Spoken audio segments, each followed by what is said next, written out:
You got Aaron Rodgers, assuming he's going to the Jets, and Jordan Love as risers. Who, Jamie, do you like better, Aaron Rodgers or Jordan Love? Well, Rodgers. I mean, the hope would be is that he is rejuvenated by the new team that he's with, that he benefits with, going from not necessarily a more experienced receiving core, but I do think that Garrett Wilson is the best receiver he will have played with over the last 2 seasons, better than Christian Watson, for example. And hopefully Elijah Moore can bounce back. Still has Alan Lazard with him, Randall Cobb, Donald Driver, Jordy Nelson, everybody that's ever played with in Green Bay that he wants to go with him. But Rodgers was somebody that if he stayed in Green Bay, I would not have any interest in drafting. Now I have some interest in taking him as a late number one quarterback with a late round pick. Low end number one quarterback with a late round pick. I'm sorry, Heath, did you want to get in there? It looked like you were going to say something. You stopped. You froze me. Yeah. I moved him up, I think, 2 spots. I had him behind Goff, and I had him behind Russell Wilson, and I moved him up ahead of those 2. I see, Heath, you have Daniel Jones as a riser. Jones or Rodgers? I would take Jones over Rodgers with the hope that they're still going to go get him another wide receiver, hopefully in the draft, and with what he can do with his legs, that he could be a top 12 quarterback this year. The group that I struggle with is Rodgers, Jones, Kyler right now, just because of the uncertainty, and Cousins. That group. So I must have moved them between. I settled on 2 at 11. If he's healthy, I think he should be drafted as a top 12 guy. And then it's that group of 4 or 5 quarterbacks that just I'm sure I'll change 13 times. So instead of focusing on the order of that group of Rodgers, Cousins, Jones, Kyler, was there someone else in there? That was it. Maybe Russell Wilson. You want to put him there? Yeah. I mean, how do you approach that group? Do you take 2 of them? Are they your second quarterback with, how do you approach that group on draft day? Kyler, you 1,000% have to take a second quarterback with for now.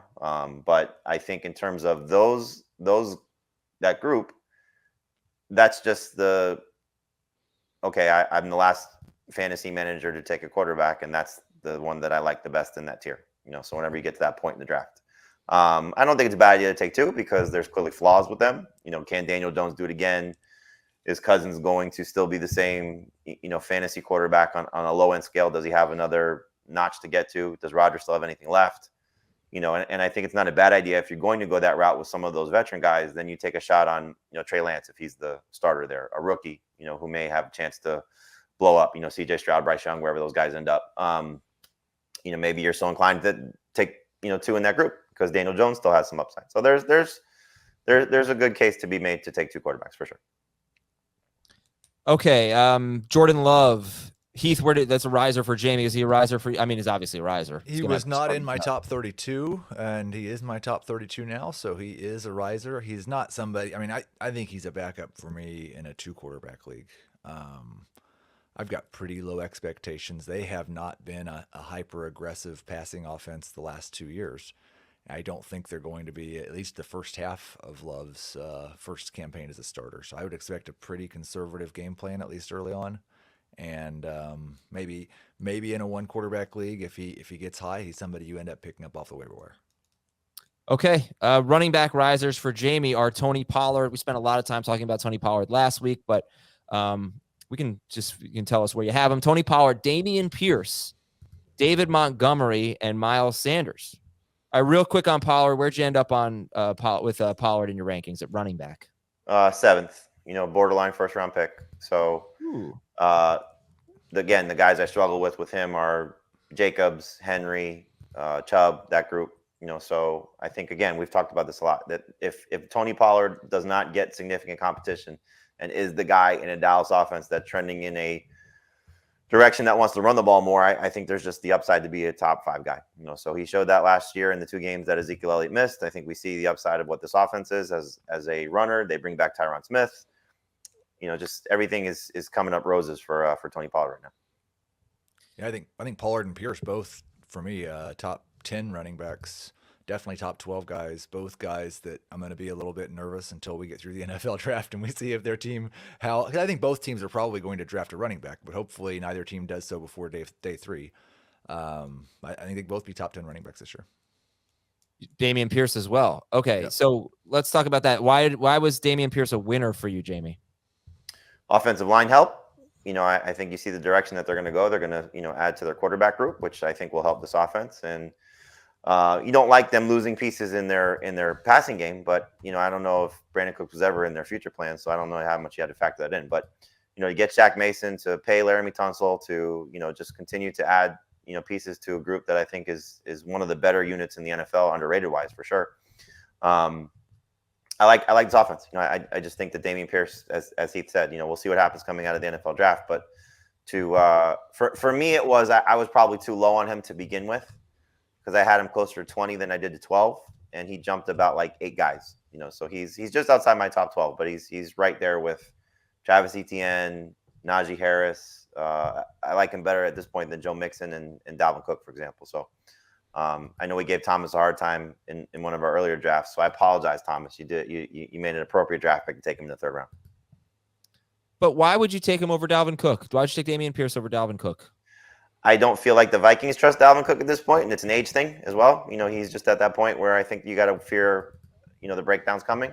Joe Mixon's situation is obviously pretty volatile right now as well. So I think, just looking at what he did last year, again, you got to be a little concerned about pedigree based on NFL draft and the experience that we've seen with, guys that aren't day 1 or day 2 picks.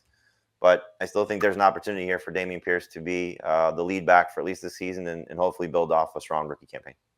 Yeah, Mixon, Cook, Kamara, if I thought he was going to play 17 games, and Aaron Jones, all 4 guys who would project right in that same range with Dameon Pierce, but I'd rather have Dameon Pierce because he's not 28 years old. I mean, it's funny. He's not 28 years old, but he got hurt last year. Like these young guys get hurt too.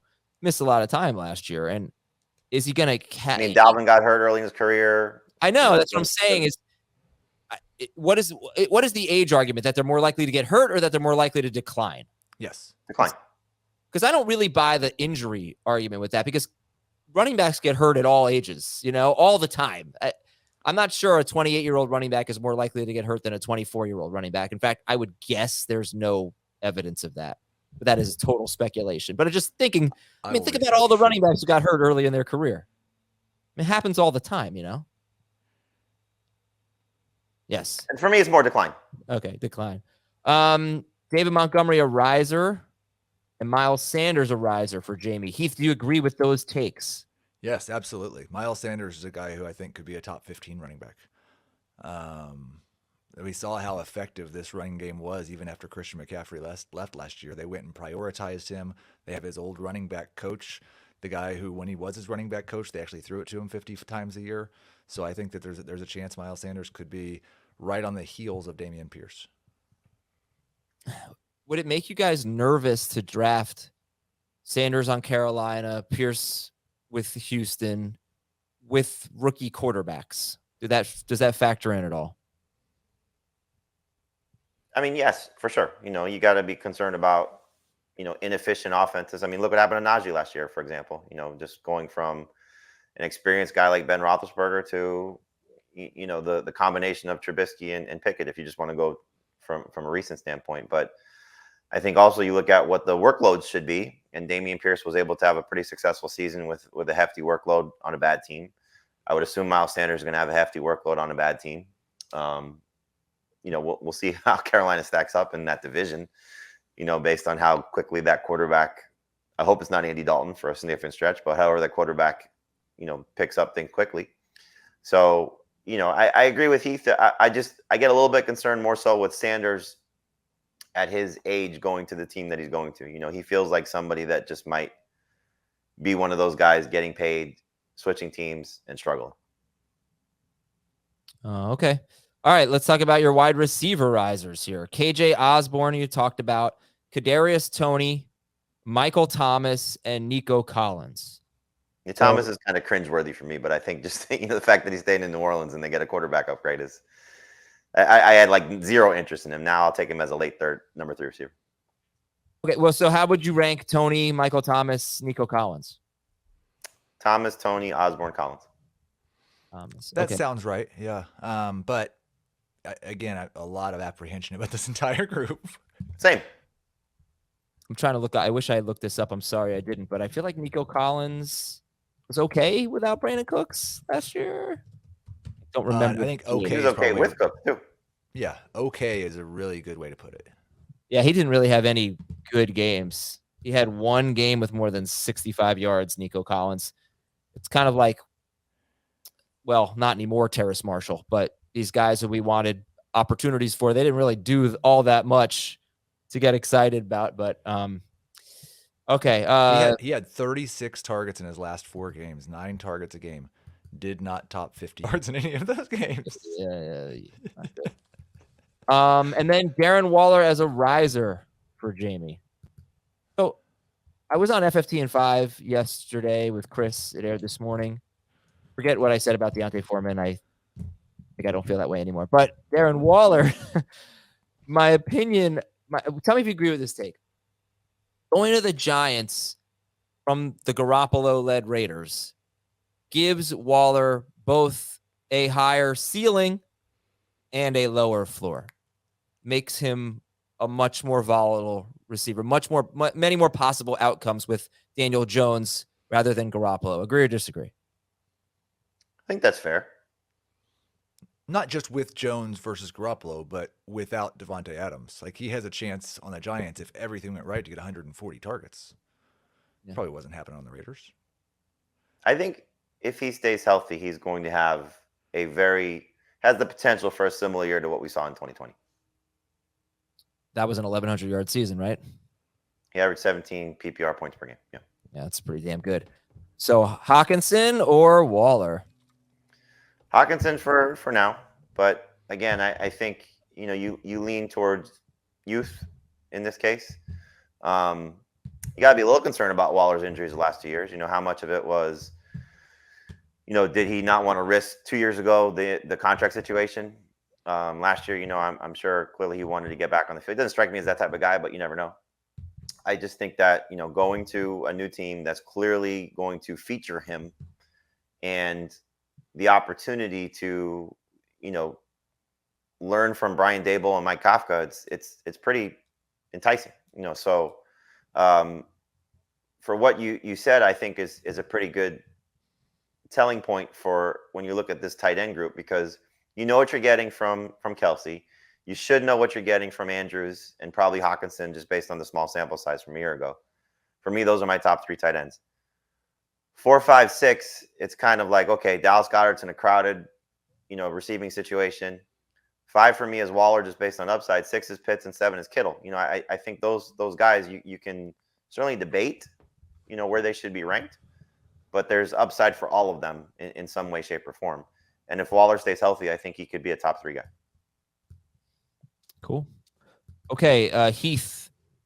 I think your risers are Daniel Jones, Miles Sanders, and Samaje Perine. Those are all correct, and we've already talked about 2 of them, so that's even better.